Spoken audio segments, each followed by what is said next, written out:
Hi everyone, it's Kate Kalthoff and welcome to a Facebook Live, and we are going to do a Make It Monday today. And I'm going to teach you how to recycle your tea tins. Now in this family, one of the things that we love is tea and of course coffee. Let's not forget coffee, but we do drink a fair amount of tea. And one of my very favorite tea drinks is called a London Fog. And so we do buy a fair amount of Earl Grey tea, and we usually get it in the tea tin because it just seems to be a cut above from the bag wrapped. And we really love it. And how you make a London Fog, at least how we do it, is we brew a really strong cup of Earl Grey tea, and then we go ahead and we add maybe just a touch of honey, or maybe just a little drop of vanilla, and then we put whipped cream on top of it. Of course, that's my favorite part because I love whipped cream. We probably go through a couple pints a week of whipped cream around here because we put it on our coffee as well as on our London Fogs. But today I'm going to show you how you can recycle some tea tins. Now don't worry, if you don't have tea tins around your house, you're certainly welcome to place a Stampin' Up! Order. If you don't already have a demonstrator, you can always find a link to my online store at my blog, which is www.stamping2share. And our tea tins you can get from Stampin' Up! At 4 for $15. However, my tea tins are kind of free because I have already bought the tea, used the tea up, and I am just going to show you how I take a tea tin and turn it into a pretty decorative piece. And so I think it would be kind of fun to make a tea tin for each season of the year. So since it's fall, I'm focusing on making fall tea tins. So I am going to show you how you also can recreate this really pretty tea tin. This is it, and you can see that I used some enamel dots here. This is the Blackberry Bliss color. Another thing you might be noticing about this project is this corrugated background, and I'll have some tips for you about how to use that dynamic embossing folder.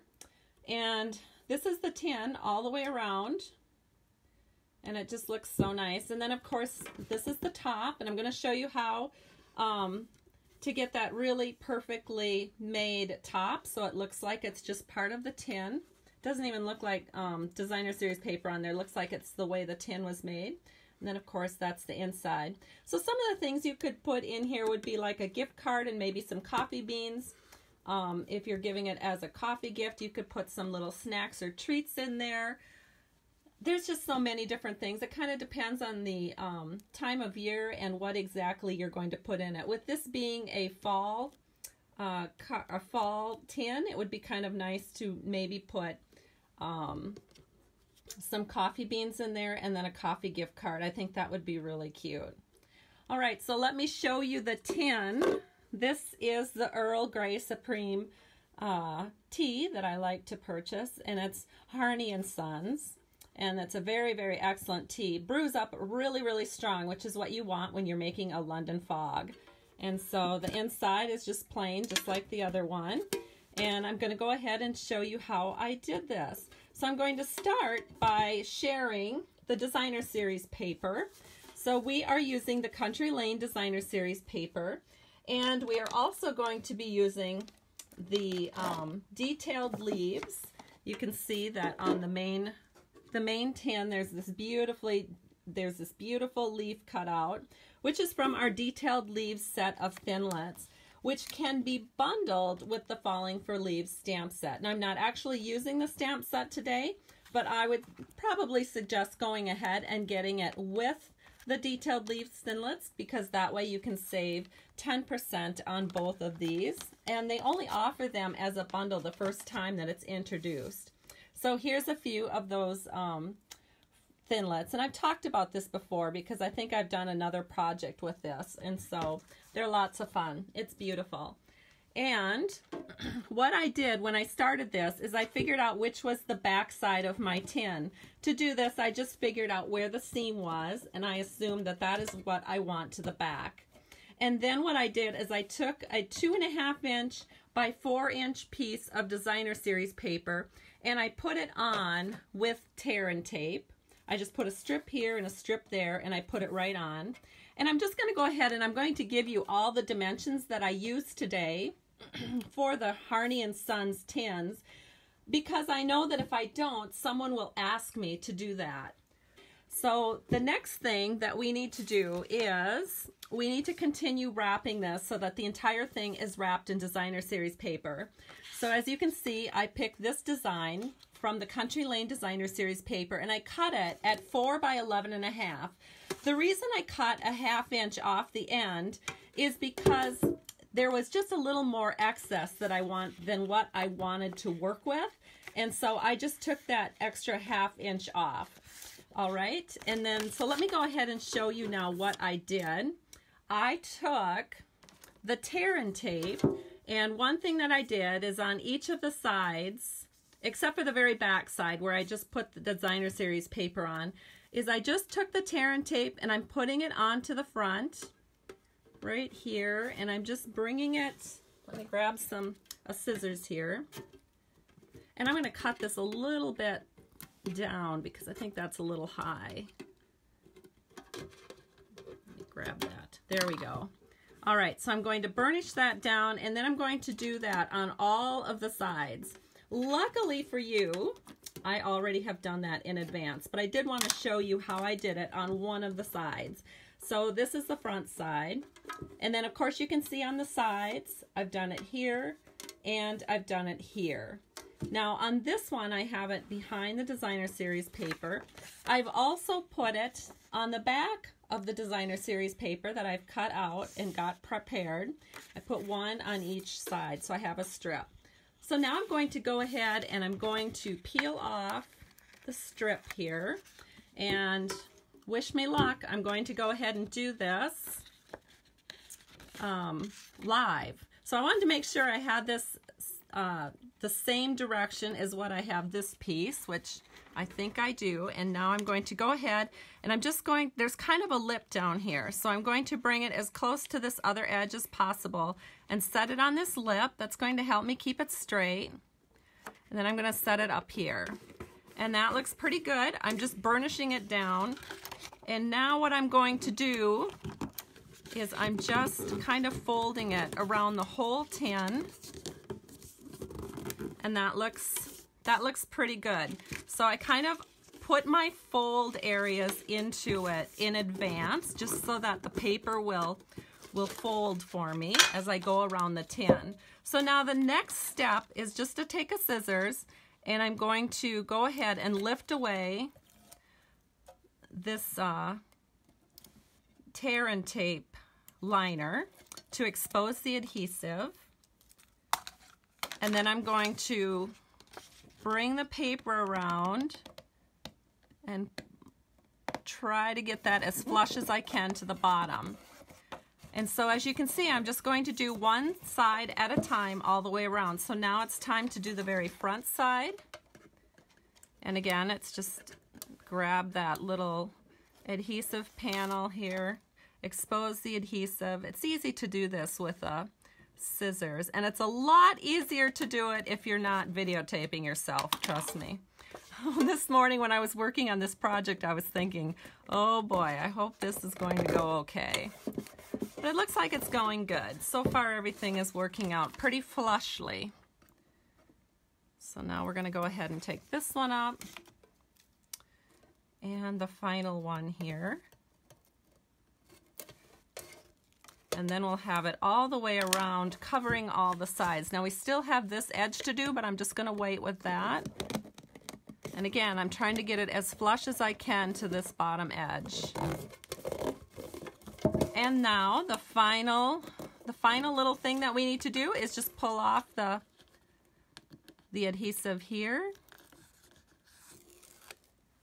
And then we can push this down. And this is our back side, but really you can hardly tell. This particular pattern mixes so well that you can barely tell that this is the back. All right, so we have that done, and that was probably the hardest part of the video for me. So, whew, glad that's over. And we did it. We were successful. All right, so now I'm going to tell you how we can do the top part of this Harney tin.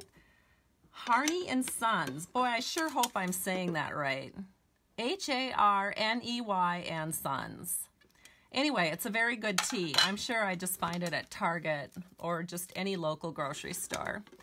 All right, so how do we get the top so it's just perfect? Okay, well, first of all, I measured it. I measured exactly how wide I wanted it, and fortunately it's square. So let me grab my piece of paper here. It's exactly 3 3/16. Of course, it's not going to be an easy square. It's going to be one of those tricky squares where you've got to measure just perfectly. So this is a 3 3/16 inch square of paper. And the first thing I thought was to use my little detailed corner punch, because one of the little corners actually punches a rounded circle. However, once I had that all punched out, I saw, to my great disappointment, that it didn't quite fit this particular style of corner. So let me bring this up to the top. If I were to put this down, can you see how that corner is a little wide compared to the actual tea tin, which is a little bit more of a sharper curve? So I know maybe this wouldn't really bother some people, but as yours truly, it bothers me because I want to show you. I did figure out a way to do it. So the way to do it, and for those of you that have this, you're in luck, it's to use your envelope punch board. I always forget that our envelope punch board also has a corner rounder on it, and that corner rounder is just a little bit sharper. So we're going to take our 3 3/16 inch square and we're going to set it in here, and we are going to punch out all 4 of these corners. And that is the perfect amount of sharpness that we need for this particular tin. All right, so let me grab the tin, and the way we're going to put this on is with some multi-purpose liquid glue. So I'm just taking my multi-purpose liquid glue and I'm just going around here in a nice square pattern, and then because I really want this to be secure and I don't want any ends flapping up, I'm putting a very light layer of glue all over. Then I'm just going to set it on this tin top and press it in. And now what I'm going to do is I have that little bit of wiggle room to just wiggle it into place perfectly so you don't see any part of the blue or that kind of greenish color showing through. That's one of the beauties of using glue. There we go. And that glue dries very, very securely. Okay, so we have the top of our box, of our tin box, done. So it looks like this. It's all, the sides are covered, the top is done. Looks great, doesn't it? Now we want to go ahead and we want to decorate it. And so this is kind of where the fun stuff starts. Because think about it, if you didn't want to use this particular piece on a tin, you could take the idea from this video and put it on a card front, and it would look very pretty. You could stamp happy birthday down here, happy anniversary, happy harvest, happy fall, whatever you would need that card for. So let me go ahead and show you what I did. So this is what I did. I took a Blackberry Bliss panel, and this is the panel that is going to be kind of in the background. So I'm going to set this aside. I'm not even going to mention the measurements. I grabbed the wrong piece. What I wanted to grab was this old olive panel, because this is the panel that we're going to run through the Big Shot machine, and we are going to get something that looks corrugated. All right. We are also going to try to avoid something that looks like this. I don't know how many of you have the corrugated dynamic textured embossing folder, but the very first time I used it, this happened. And it didn't matter if I spritzed my paper or not. And I'm going to show you how to prevent this so that you can get something that looks like this. All right, so what you're going to do is you're going to start with a 2 1/4 inch piece, by 3 5/16 inch piece of old olive. The reason we want to have this just a shade bigger than what you would expect as far as layering on top is because there is quite a bit of shrinkage that occurs when you use the corrugated folder. And so now let me show you how to put the corrugated, to put the paper into the corrugated folder so you don't end up with this. All right, so the first thing you want to do is you want to take your spritzer and you're going to just use plain water in it, and you're just going to spritz, and I probably overdid this because I can't spritz real far away since I'm doing a video, but you want to just loosen the fibers of your old olive panel with a little bit of water. Then you're going to put it into your corrugated dynamic textured embossing folder, and then you will run it through the Big Shot machine. And then you're going to have something that looks like this. Look how good that looks. Look how bad that looks. What's the difference? Let me show you. The difference is, let me grab my Big Shot and I'll show you. I'm going to put this here so you can see exactly what I did. So of course, when you're using your textured dynamic embossing folder, you're only going to use, of course, you have your Big Shot platform, and then you're just going to use one cut plate. And the way you want to run it through, I'm just going to set this back in here, is you want to run it through at this angle so that your logo for the Stampin' Up folder is either going this direction towards the machine or the other direction away from the machine. I tried it both ways. It's fine. It works great that way. How is it though that I ended up with all these little shreddy pieces? The way I ended up with those is the first time I did this, not knowing quite how this worked, I put it into my, you know, I had my layers just like I showed you. I had the Big Shot platform. I put my corrugated folder down and I put it so that the label, the Stampin' Up label, was straight up and down like this. It was perpendicular to the Big Shot machine. And when that happened and when I ran it through, this was the result. So don't think that you've got a defective product if this happens, because whether you spritz it or not, there's a very good chance this will happen if you run it through the Big Shot machine with your label, with your Stampin' Up label logo to the bottom or to the top. You just want to make sure that logo is going in towards the Big Shot or going away from the Big Shot. And then you're going to have great luck, which is how I got this piece. And it looks super, okay? So let me go ahead, now that I've explained all of that, but it's a really important tip. I don't want you to be disappointed when you get your folder and it doesn't seem like it's working quite right. All right, so here's our Blackberry Bliss. This is 2.5 by 3.5, and that's what we're going to go ahead and we're going to put this corrugated piece right over the top. See how nicely that fits? So I'm just going to take some multi-purpose liquid glue. I'm going to put this all over the back of it, and then we're going to set it onto this Blackberry Bliss panel and just kind of make sure that looks pretty even all the way around. And it does. So that looks good. The next thing that we're going to do is we're going to take some fresh fig ribbon. Now you've seen me use this ribbon a lot because it's one of my favorites. And one of the reasons I like it is look how well it coordinates with the Blackberry Bliss.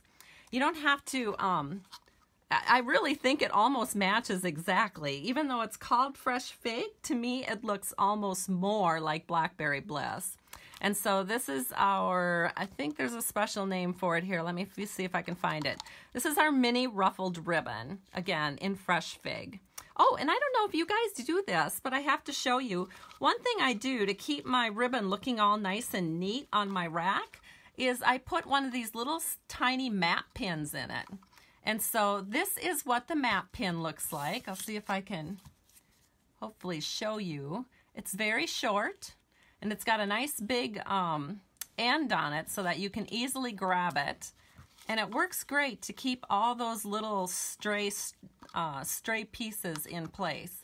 so that when I have it on my ribbon shelf, it all looks nice and neat and I don't have like ribbons escaping all over the place. So I thought I would share that with you if you hadn't seen that yet. Then what I'm going to do is just cut a little bit like this. Whoops, I got to grab the right scissors here. I always keep a ribbon scissors handy, and there's nothing that dulls a scissors quicker than paper. So I always put a little ribbon on my ribbon scissors to remember that I'm only cutting ribbon with that scissors. All right, so let me put this back. I'm just going to get my little pin here and put that in there, keep it all nice and neat. So now I'm just going to take my tape and I'm just going to make kind of a little frame here on the left side.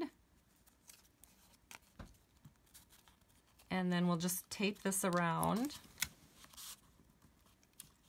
And then we're going to make another little cross here at the top. And we'll tape this one around.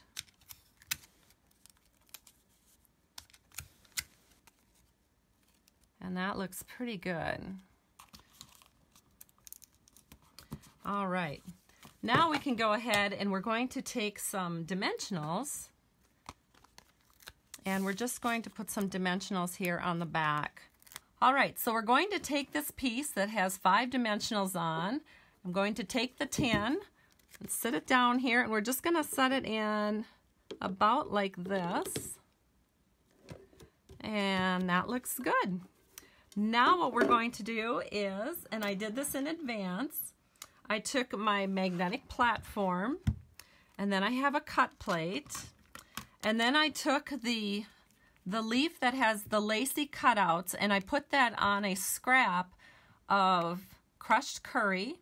And then I took the outline layer and that is on a scrap of Cajun craze. Then I put the cut plate that I don't cut on over the top, ran it through the Big Shot machine, and this is what I've got. So we've got our cutout piece here. That's what the lacy piece is going to be layered on. And then, because this is, see how this is all kind of in here? The easiest way to get that out is to grab the Big Shot die brush. I've got the foam pad right here.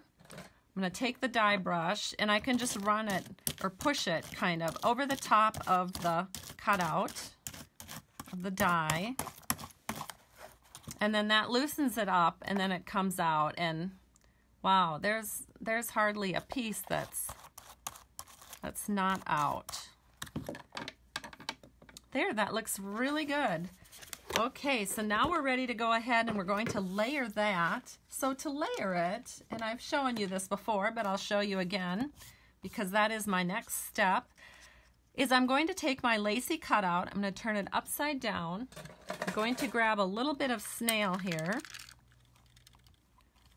And I'm going to put some snail on the stem.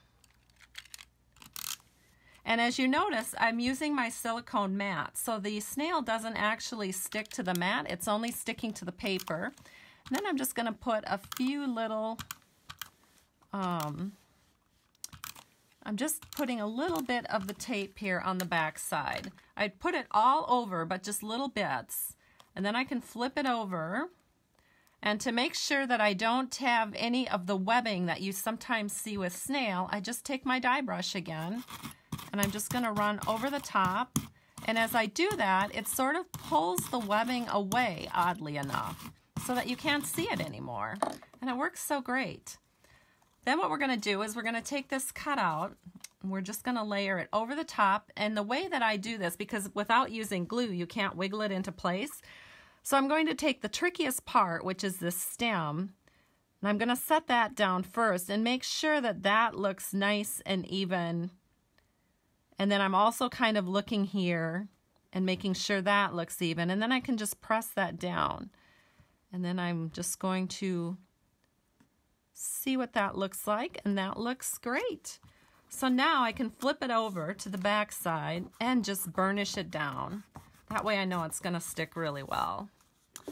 Then I have another little thing that I do sometimes. I don't know if you noticed this, but on the original, I have this double layer of twine. Now you can take our linen thread and do a double layer, but if you don't have any linen thread, one thing you can do is grab our burlap ribbon. And I don't know if this works for any burlap, but it sure works great for this with the Stampin' Up! Burlap.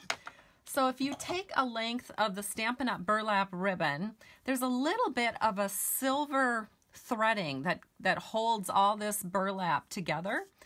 And if you grab a hold of that and start pulling, I think I've got it here. Maybe not. Let me try it again. Of course, this worked beautifully when I was not on video. Let me show you the end where I had pulled. This was the first time. I mean, I do this all the time, but for some reason it doesn't want to go from that one end. So what I'm going to do is I'm going to take 2 strands. So just separate it out. I want about, probably 8 inches to 10 inches here. So I'm just going to cut that. And then what you can do is just tie it onto the leaf. So that's what I'm going to do. We'll see how this goes. Oh yay, my bow's turning out, I can already tell. There it is. And now you have a little bit of a bulkier, more fall-like looking bow, something that's not quite so delicate as what linen thread looks like, because the burlap has all this wonderful, I don't know, all this, it's just all this wonderful little fuzziness to it. So it makes it look more bulky. It's really fun. So here is a close-up of what that bow looks like. Then we're going to go ahead and add dimensionals to this. All right, so now we're going to take this leaf with all these little dimensionals on, and we're going to set it onto the front of our tin. We're going to set it so that the leaf is kind of coming out of this area where the 2 ribbons come together. And that looks beautiful. And now for the finishing touch, we are going to take our faceted gems, and we are going to take our Take Your Pick tool, and I'm going to pull off, I think we're going to pull off one of these larger faceted dots in Blackberry Bliss. We'll put that in the very middle. And then we'll take 3 of these medium-sized ones, and we'll set these in each one of the 3 strands of the leaves. So right there, and then one more right here. Isn't it beautiful, everyone? Oh my goodness, so gorgeous. So here is the tin that I've just done. Here's the tin I had done in advance. It's beautiful. So thank you so much. Have a great day, and we'll talk to you soon. Bye-bye.